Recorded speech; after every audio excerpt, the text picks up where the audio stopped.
Frameline and a couple of films I worked on in 1993. I worked with Mark Eustace and we did a documentary called 70's. I'm not sure if you know that. And then I want to give a shout out to Jim Toshinsky, who was the director of That Man, Peter Berlin, which came out in 2005, and I co-produced that with him.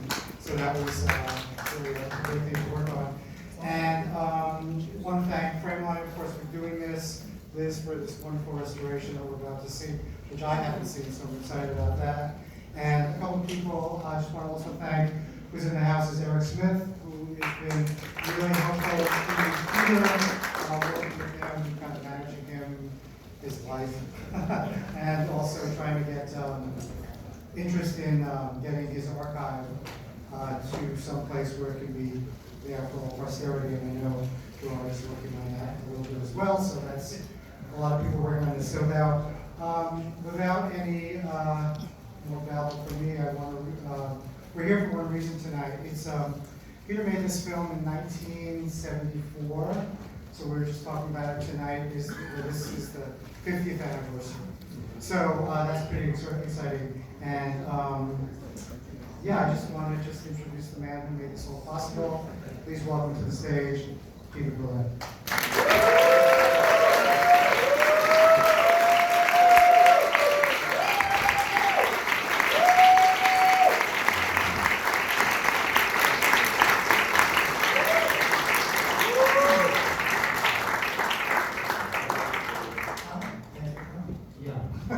So normally Q&As are done after a screening, but we figured that would be elder abuse because that would be really late at night. So ahead of time, just have a little conversation.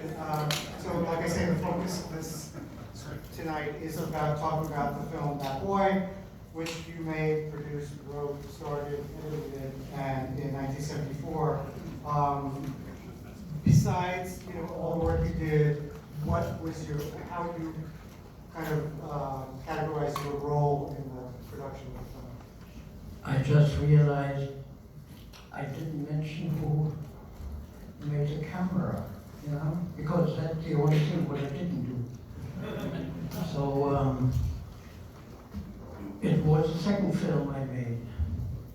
The first film was actually more known.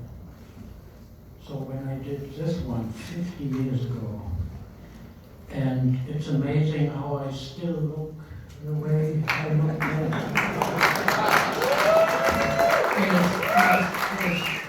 It is so depressing, to see the way we are going down, and old age gets longer and longer, and then the youth gets shorter and shorter.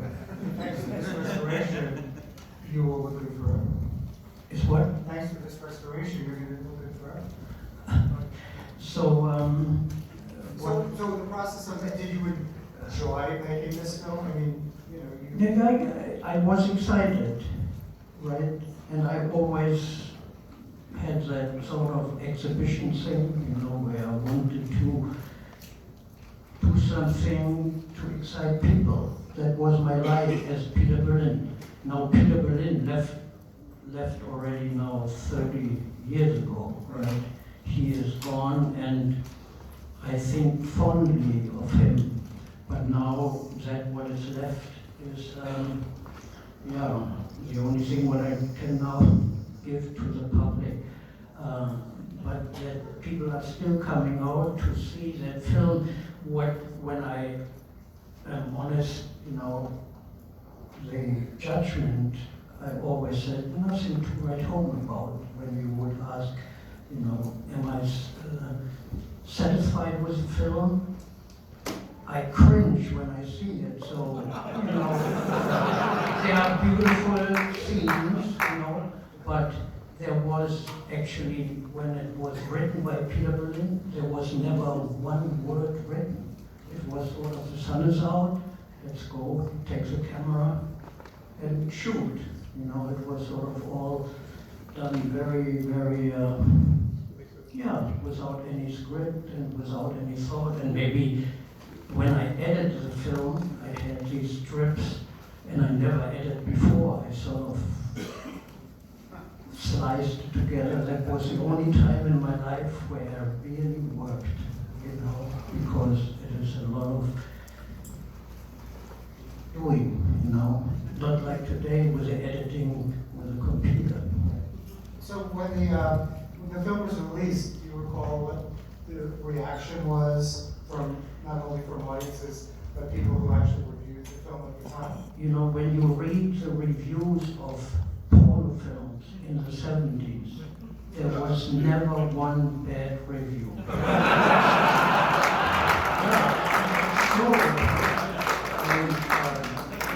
So my reviews were great.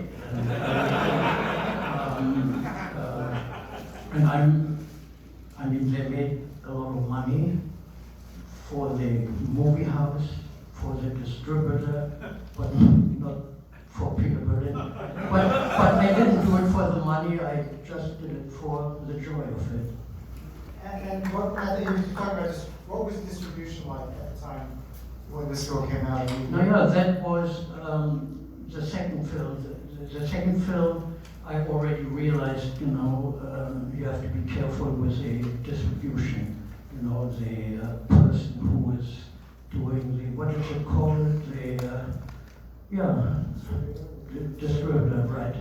So this time I took a friend of mine, but he unfortunately did the same.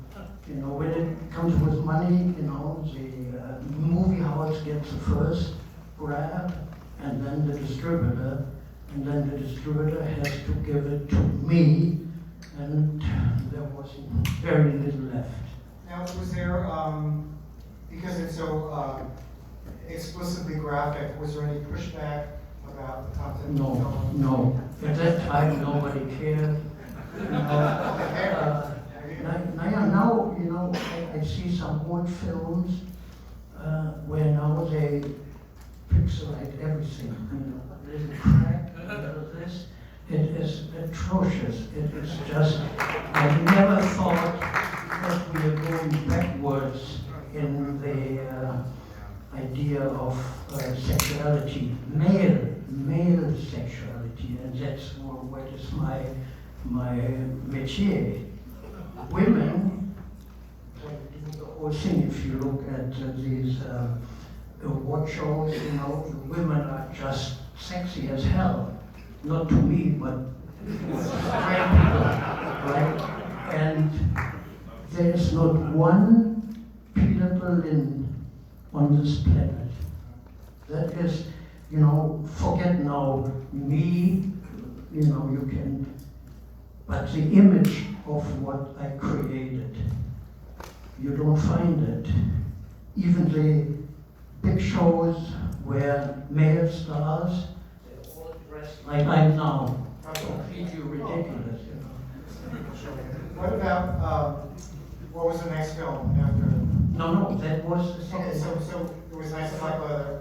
Nights was before that. Okay, and then, so what, and you were always a photographer, even before you started making films. Yeah. So after you had the experience of making 2 feature films, and you decided you didn't want to continue with that, but you always had your photography. You see, I never really decided anything in my life. It sort of just worked, right? I did my photos, and then I met a guy, Richard Abel, who had a big Arriflex camera. He had his master's at the Art Institute, showed me a film, 10-minute long, and I told him, you can show that to your sister, your mother, and what, let's make a porno. And that was then Nights in Like Leather, and then That Boy was the second film where I did many things what is not really authentic. You don't see anything about my personal sexuality. I was too shy for that. Now, if I would have made a third film, what I decided or wanted to do, 74, the film, then 75. I said, okay, next year, and I'm still waiting for it. And the reason is that my photos I did without anybody. But film, you need, and I never had that person come in my life who would have collaborated with me, right? And that's why there's no other film. But since I'm still young and pretty, you know, there's a chance. So, it's been said, I love when people say it's been said, that you were one of the most prolific artists perfecting the art of the selfie. Now, with what's going on today, with cell phones, and how do you feel people are doing with that? They do exactly what I did, only with that old-fashioned, what is it called, analog or what? Right.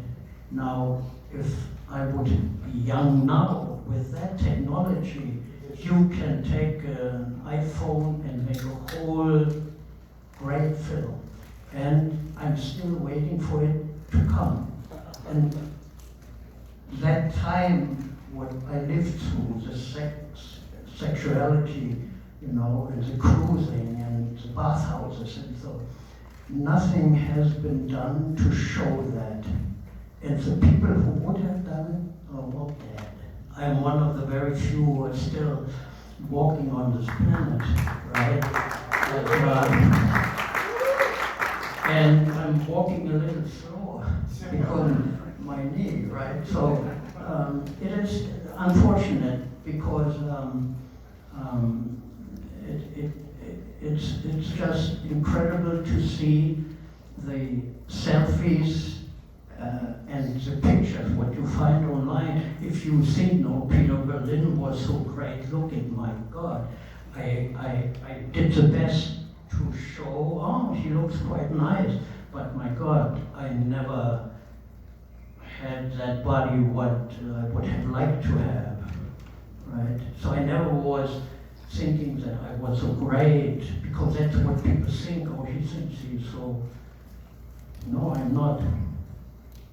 But the selfies today, the technology gives the opportunity for some young people to do something, but I'm still waiting for it.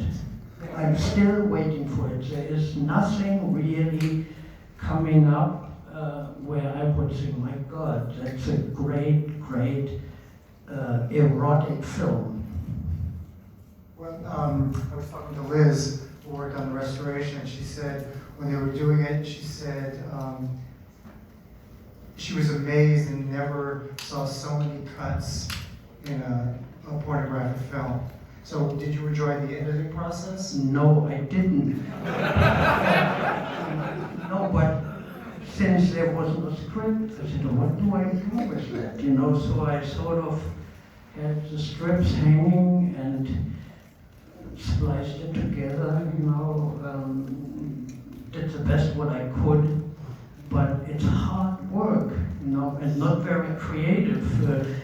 These scratching, slicing, and for that I think I did a great job, But there's a scene of a blind boy, just to give an information.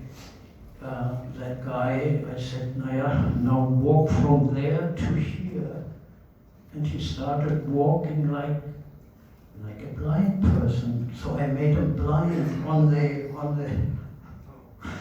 the spot, poor guy, but... how many people have seen this film? You see, most people haven't seen my This films. is great. So Yeah. you'll understand what he's talking about when there's the character of the blind boy, which basically was kind of like an afterthought of an accident. So I think that the best thing to do would be to watch the film. Thank you for coming.